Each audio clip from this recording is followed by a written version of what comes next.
Talking to Nina also confirms that the red laser barriers around most of the open world are anti-DOMS protection barriers.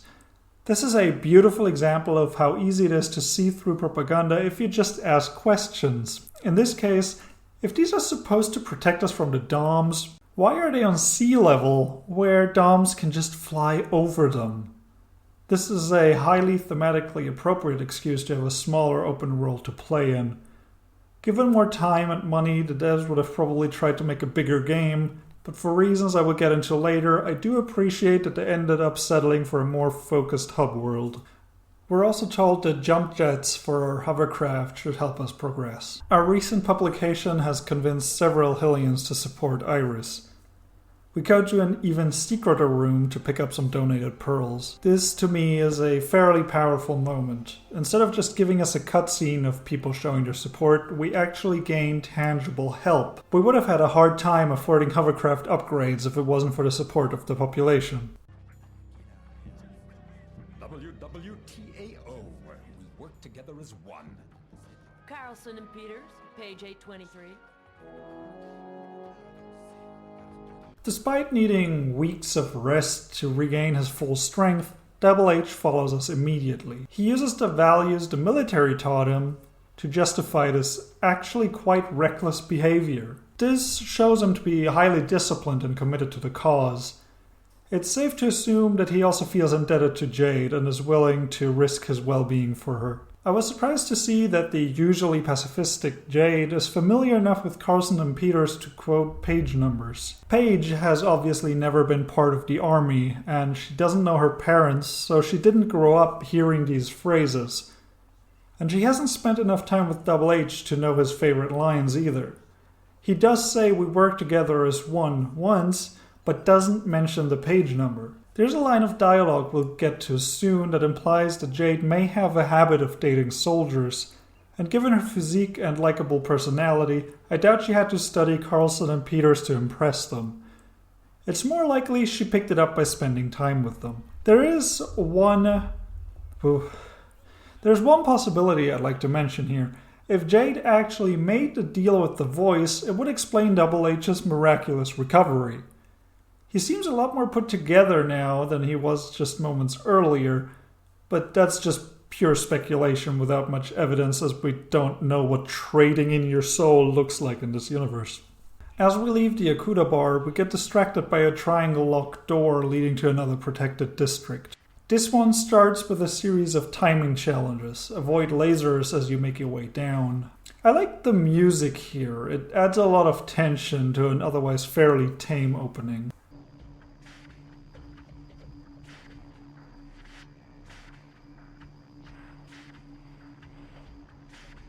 The music then shifts as we drop into an area that adds patrolling guards to the laser obstacles. I found myself taking a lot of damage in this district, though mostly due to the camera and me trying to rush through everything. This is also the first run-in with the forced stealth bots. These hovering drones will instantly kill Jade if she is spotted by a guard. They themselves are blind, which is just bad design. They do raise the difficulty by making offensive options impossible, but they also limit your freedom in terms of gameplay. They're a double-edged sword, but they're used sparingly enough to never get too annoying. We climb into an air duct and shoot some switches to turn off laser obstacles. For this, we are rewarded with 3 pearls. As we enter the next room, the game breaks one of its own rules. We need to push a button to open a door, which triggers a beeping sound as it is closing.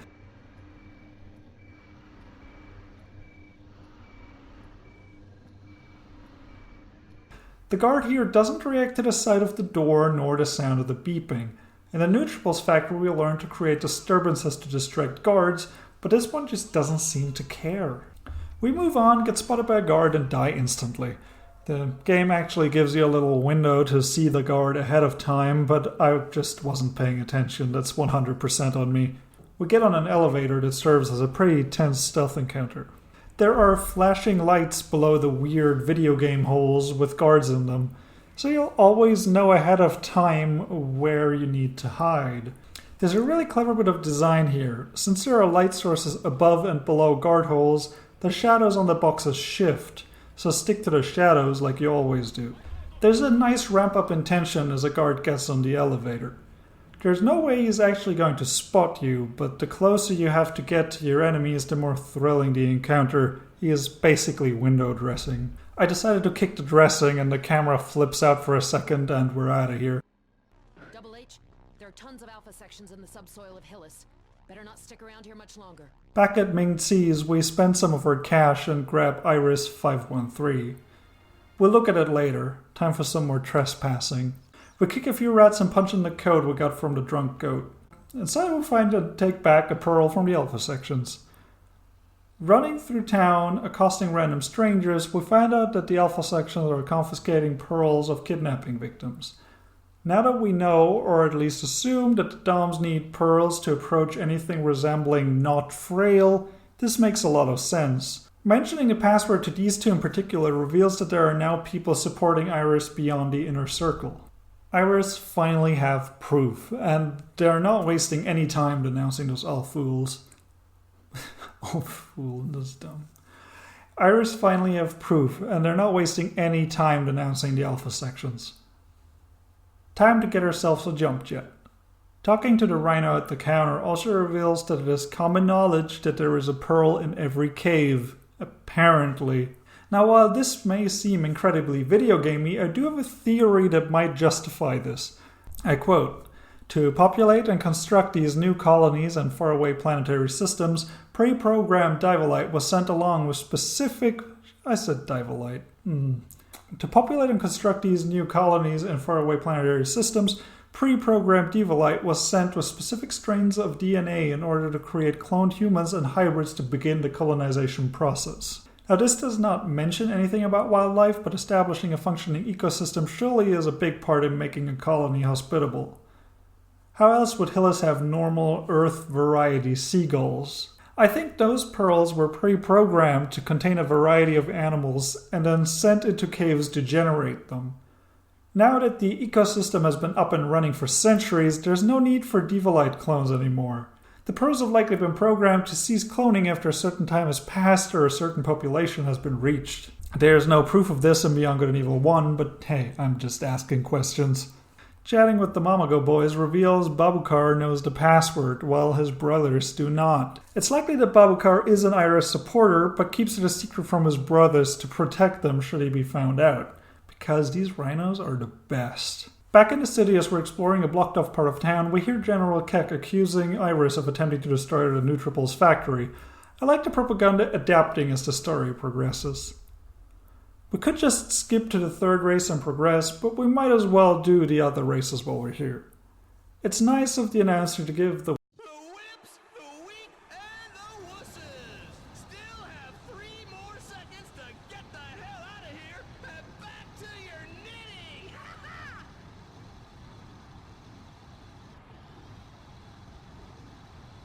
It's as if the announcer to give the wimps, the weak, and the wusses more than 3 seconds, but I do want to get started, so could you... Thanks. These races are exactly what they sound like. There's boost pads and shortcuts, the music is pretty great, and Double H gets a little excited. It's a very humanizing little thing for this otherwise collected character. You can shoot at other racers, but from what I can tell, it doesn't actually slow them down at all. I dislike that you pretty much have to use boosters to get record times. It's like the only way to win is to cheat. Fortunately, you only have to come in first to get a pearl, which is completely doable without consumables. On the way to the slaughterhouses, we stop by the lighthouse to investigate the control panels and check on the kids. Oh yes, it's that time again. Before going anywhere, we run up to the panel to enter the first code. Oh, that was the second code, I guess. Talking to Yoa, for some reason makes Jade bring up the Iris network. Yoa responds that Paige talks to Iris, which is news to us. She also mentions that Paige would check under his shoes and open the 2 boards, followed by what I can only assume is the word button with an accent twice. It's interesting how Yoa knows something about Paige Jade doesn't. This may be due to her habit of trying to sleep in unexpected places and quietly observing Paige while he thought he was alone. Zaza doesn't have much to say, but it sounds like her nightmares are getting better. Even in Jade's and Paige's absence, the lighthouse continues to be a healthy place for the kids to be. I would have loved a scene with Big Brother Kip and new mom Umi keeping the place going, but as it stands, it's just headcanon. Pablo! Okay, that's ominous. I have no idea what that's about. If I had to guess, it's one of three things. 1, a translation error. 2, a leftover from the camera quest I mentioned earlier. 3, Wolf isn't feeling well and might die soon. I say that because despite his playful nature, Wolf is almost always asleep, so he might be very old. Paige and Jade came to Hillis when Jade was still a baby. At least that's what Paige says. According to the new timeline, however, this has either been retconned or Paige lied about this to protect Jade from her own past. So let's assume they came to Hillis when Jade was around 10 years old instead. Jade is 20 now, so if they got Wolf right after building the lighthouse, he'd be pretty old now, by dog standards. Even if they get him as a puppy, big dogs generally don't live as long as smaller ones. I just got a lot of content out of that one. Sweet. Kip asks Jade if she's giving up. That comes out of nowhere and is really weird, especially coming from Kip.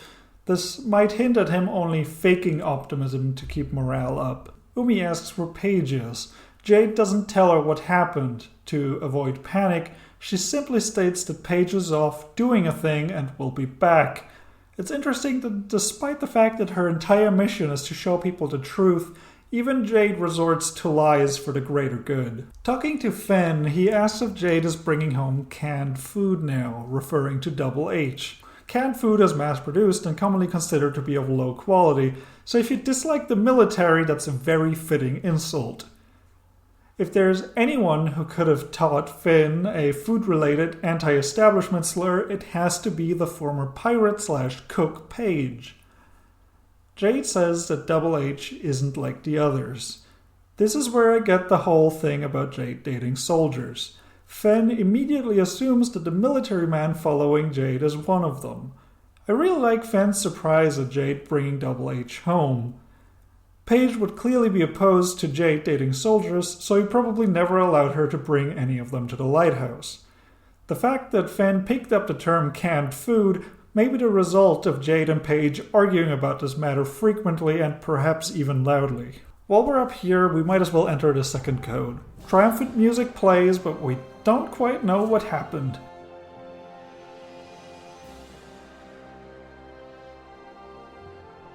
Or Double H just kinda knows for some reason and completely ruins the surprise. Perfect, Miss Jade. Now we can go open the door in the hangar.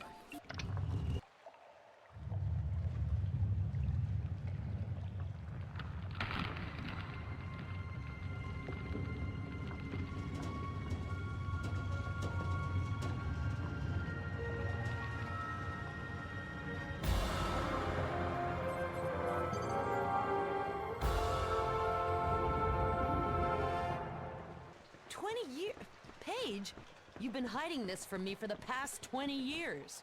That line is delivered perfectly. I love Jade cutting herself off. You know, that is a very organic form of expressing disbelief and surprise. On the desk we find a checkup and a flight stabilizer. Unfortunately, we'll need another one if we're going to take the Beluga anywhere. Reading the checkup report also reveals that we'll need a stellar motor at some point. I love how much Paige resents the Mamago brothers. He's probably just frustrated by the fact that they don't donate or lend any of their parts to Iris. Really though, he should be mad at their mother. If it wasn't for her, Babukar would surely be able to talk his brothers into letting Iris use their entire stock free of charge. Everything is content today. We jump the anti-dom's barrier and get distracted by salvage. Everyone yells about the secret entrance. Speaking of distractions, let's do one of the 4 looter caverns. Let's start with the hardest ones because we thought this one through really well. We're immediately greeted by a repurposed police car that somehow steals 100 units out of her bank account. Looter caverns are fairly challenging and thoroughly entertaining hovercraft chases. If you make it to the end, you're rewarded with some cash on the pearl. If a door closes on you, however, you're sent back to the start. I have a very specific problem with these. You lose 100 units with every attempt, but if you fail, you get any boosters back you may have used during this run. It's unclear whether the failed attempt actually happened in universe, or if, like player death, time is rewound. I like that you get your boosters back. It would be horribly infuriating to use all those consumables without gaining anything, but the fact that you don't also get your money back doesn't make any sense logically. We head to the third race and find a secret passage. You'd think they'd add more lasers to block it off properly, but somehow it's kind of difficult to jump over them regardless. What follows is one of the few set pieces the game has to offer. It's incredibly tame compared to set pieces seen in other games, but Beyond Good and Evil's normally grounded level design does make this moment stand out as thoroughly epic and memorable. Really, you're just dodging lasers and flamethrowers, but it's a great little moment. With this, we made it into the Slaughterhouse District. Double H gives us a weirdly worded, likely mistranslated tutorial. I like this mechanic a lot. Having a torpedo on your tail is tense, with the beeping sound constantly reminding you of how close it's getting. Speeding towards mines and dodging at the last second is extremely satisfying. After docking, we're immediately attacked by Dom's sarcophagi. This time the baddies are prepared for us. We push open the gate and jump our hovercraft through. This is a neat little puzzle, and a good way to get us accustomed to the extended reach of our vehicle. We dodge and damage boost our way through a laser hallway that I have way more trouble with than I like to admit, and are introduced to giant fans. After a short obstacle course full of fans and mines, we've made our way inside. Going off the beaten path, we can open up a shortcut back to the slaughterhouse races, quite useful should you feel unprepared.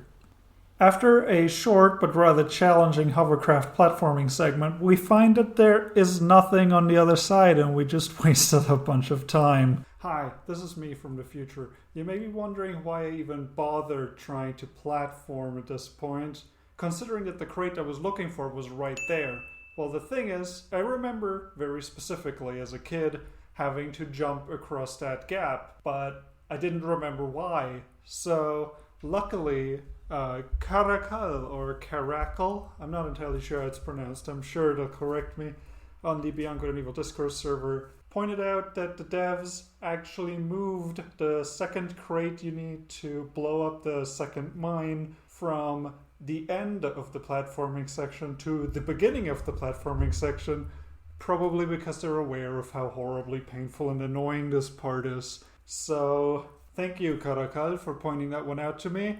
I didn't know that there were differences of this kind between the original HD and PC versions. So, interesting. I think the game lost one of its more memorable moments by moving the crate, but just because it's memorable doesn't mean it's fun. So, take it for what it's worth. We use a steel crate to blow up a mine to proceed. We're introduced to Satan's trilobites, and I know what it says, but it's a typo, trust me.